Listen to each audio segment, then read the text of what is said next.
Hello! Welcome to me మనిషి. Friends, crypto currency అంటే ఏమిటి? క్రిప్టో కరెన్సీ ఎలాగ పనిచేస్తుంది?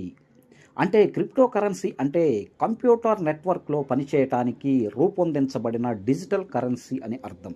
ఎన్‌స్క్రిప్షన్ కరెన్సీ అని కూడా దీన్ని పిలవడం జరుగుతుంది.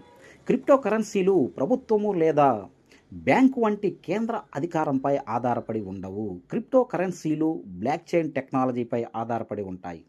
క్రిప్టోగ్రాఫిక్ పద్ధతులను ఉపయోగించి లావాదేవీలను చాలా సురక్షితంగా చేస్తారు. క్రిప్టో కరెన్సీల విలువ డిమాండు, సరఫరాపై ఆధారపడి మారుతూ ఉంటుంది. క్రిప్టో కరెన్సీలను డిజిటల్ వాలెట్లలో నిల్వ చేస్తారు. క్రిప్టో కరెన్సీలు బ్లాక్ చైన్ టెక్నాలజీ ఆధారంగా పనిచేస్తాయి. మైనింగ్ అనే ప్రక్రియ ద్వారా క్రిప్టో కరెన్సీ యూనిట్లను సృష్టిస్తారు.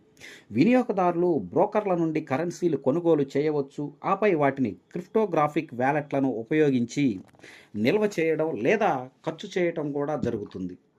బిట్‌కాయిన్ 2009 సంవత్సరం నుంచి ఉన్నప్పటికీ క్రిప్టో కరెన్సీలు, బ్లాక్ చైన్ టెక్నాలజీ అప్లికేషన్‌లు ఎప్పటికీ ఆర్థికంగా అభివృద్ధి చెందుతూనే ఉన్నాయి. ఈ క్రిప్టో కరెన్సీలు ఎన్ని రకాలు? క్రిప్టో కరెన్సీలు 11,000కు పైగా క్రిప్టో కరెన్సీలు ఇప్పుడు ఉన్నాయి. ఇంకా ఎన్నో ప్రతిరోజు ప్రారంభింపబడుతూనే ఉన్నాయి. ఇన్ని రకాలు ఉన్నప్పటికీ ఈ క్రిప్టో కరెన్సీలను 4 రకాలుగా వర్గీకరించవచ్చు. వాటిల్లో మొదటిది చెల్లింపు క్రిప్టో కరెన్సీ, యుటిలిటీ టోకన్లు, అలాగే స్టేబుల్ కాయిన్స్, అలాగే సెంట్రల్ బ్యాంక్ డిజిటల్ కరెన్సీలు. ఇది ఫ్రెండ్స్, ఈ కంటెంట్ మీకు నచ్చితే లైక్ చేయండి, షేర్ చేయండి, తప్పకుండా సబ్స్క్రైబ్ చేయండి. ఇట్లు మీ మనిషి శివ. Thank you.